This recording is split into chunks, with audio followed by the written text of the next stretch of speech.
Always on your side. This is First Coast News at 6. Right now at 6, Hurricane Florence battering the coast of North Carolina. The outer bands lashing the southeast with life-threatening storm surge up to 13 feet and potentially catastrophic flash flooding.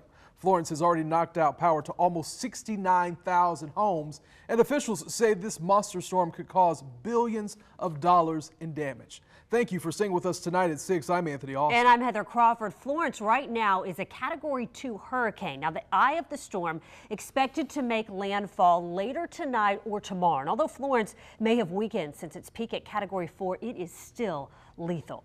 So Florence is expected to hover over the Carolinas, whipping hurricane force winds and dumping nonstop rain at least through Saturday.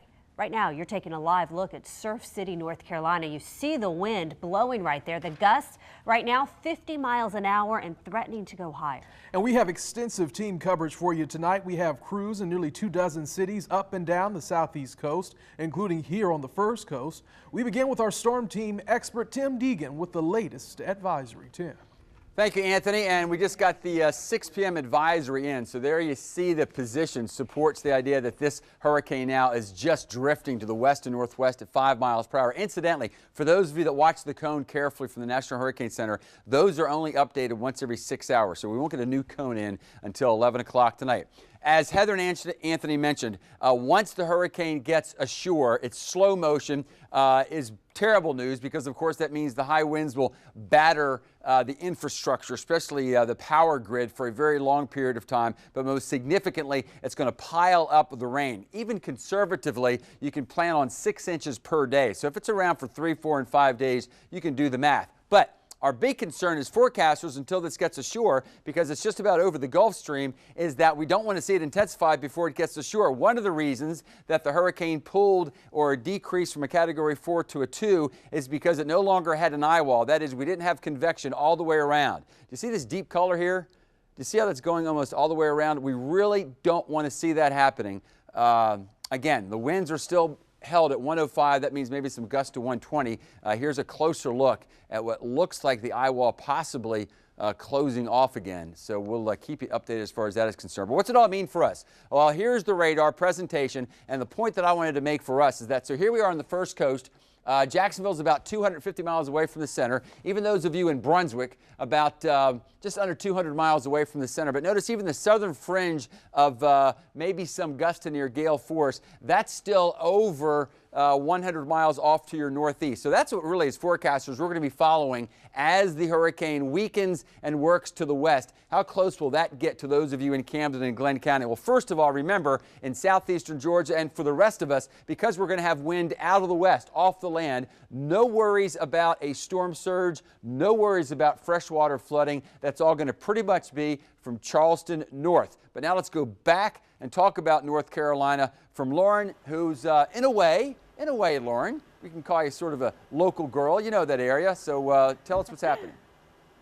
Yeah, Tim, I spent 2+ years there, loved every minute of it, and gosh, got to learn a whole lot about this interesting coast of North Carolina and a little bit of northern South Carolina as well. So I do want to show you, of course, a little closer of a view than what Tim was showing you, but the rainfall reports, the best bet that I have right now, at least for the rainfall reports in Wilmington, just maybe about 1/4 of an inch, because they just started to see those heavier rain bands push onshore. Morehead City, who's seen the rain for the bulk of the day, about 4 inches. Now, how far is it from Wilmington? About east-southeast 100 miles. Now, keep in mind, from the center of this storm reaching outwards, those hurricane force winds extend 80 miles. So for the reason we have not seen the wind gusts of hurricane force in Wilmington, that's why. They've still got about 20 miles to go. But in areas like Morehead City and Beaufort, we've got about 40 miles from that eye wall, which is why they are already seeing those wind gusts of 80 miles per hour plus. And we've had some very high wind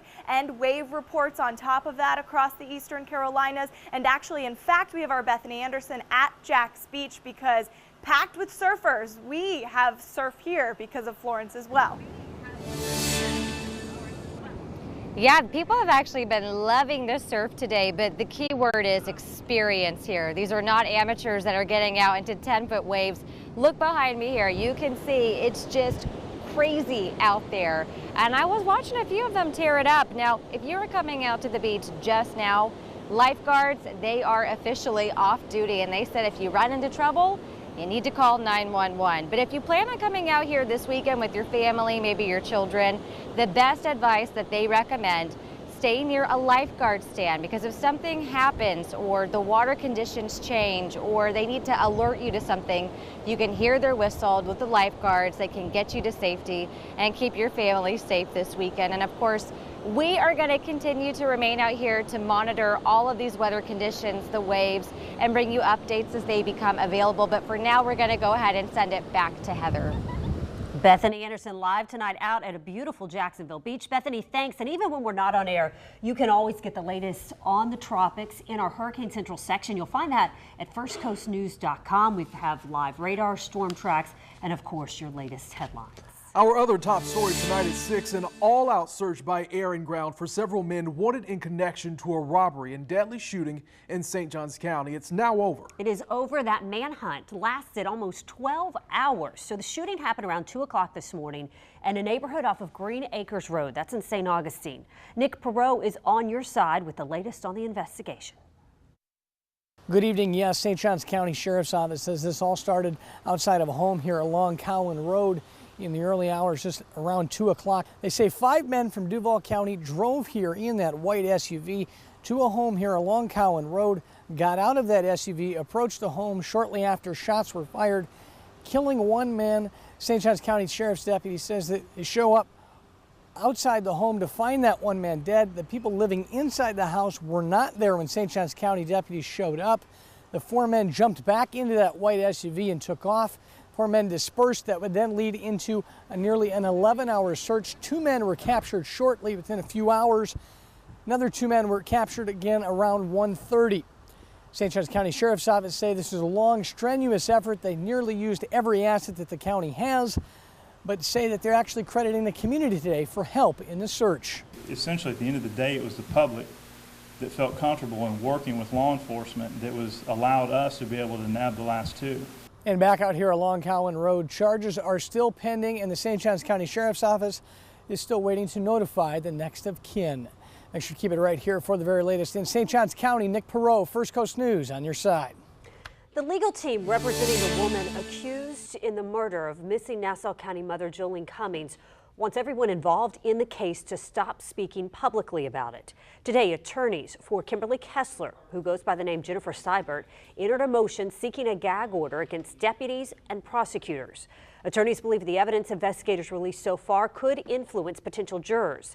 Kessler did not appear in court today. Her next court date is scheduled for September the 20th. We're also learning new information about that deadly mass shooting at the landing. The medical examiner has officially ruled that the gunman committed suicide. It confirms what authorities have been telling us since 24-year-old David Katz of Baltimore opened fire inside Chicago Pizza, killing 2 and injuring 9 people during a video game tournament. 2 others were injured leaving the restaurant. A 2-year-old boy taken to the hospital in critical condition after nearly drowning is improving. We're told his condition has been upgraded to non-life-threatening. Investigators with the Jacksonville Sheriff's Office says that toddler wandered out of his home and ended up in a pond on Joandale Road. When his family found him in the water, they immediately called 911. Department of Children and Families is now investigating. I'll move tonight. Some people prefer cats or dogs for pets. The Baker family, though, had 3 cows for pets until just a few days ago. So those cows were mauled by 5 vicious dogs and they have to be euthanized. It has left the Baker family heartbroken and calling for the city to take action against the dog and their owner. On your sides, Ken Amaro spoke to the Bakers. For the Baker family, this is their piece of paradise, their playground. For their grandchildren, they've got a pool, they've got a slide, and yes, they even have farm animals until earlier this week. That's blood on the fence. George and Melanie Baker had 3 cows behind the fence line.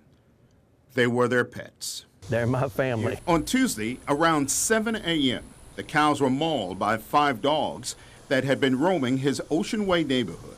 5 dogs eating my cows. The dog bites damaged their ears, mouth, and other parts of their body. The Bakers are heartbroken. Grandkids loved them. My wife fell deeply in love with them. I mean, she cried. Heartbroken because they had to make the painful decision of putting their cows to sleep. If they can't eat, of course, you know, then you've got to put them down. Baker says the dogs had been terrorizing the neighborhood, attacking cats and chickens. What if our grandkids was out here? The dogs were taken by the city. 3 have been reclaimed by the owners, and 9 citations were issued. The Bakers were hoping the city would euthanize them. The peace of mind knowing that we won't have to deal with these dogs again. Yesterday, the Bakers purchased 2 new cows, $900 each, to replace their painful loss. This time, they've reinforced the fence line to be sure that nothing gets in to harm the 2 cows they just purchased.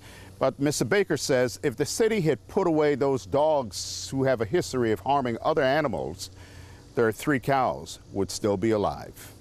In Ocean Way, Canamero, First Coast News, on your side. Oh, Ken, thanks for that story.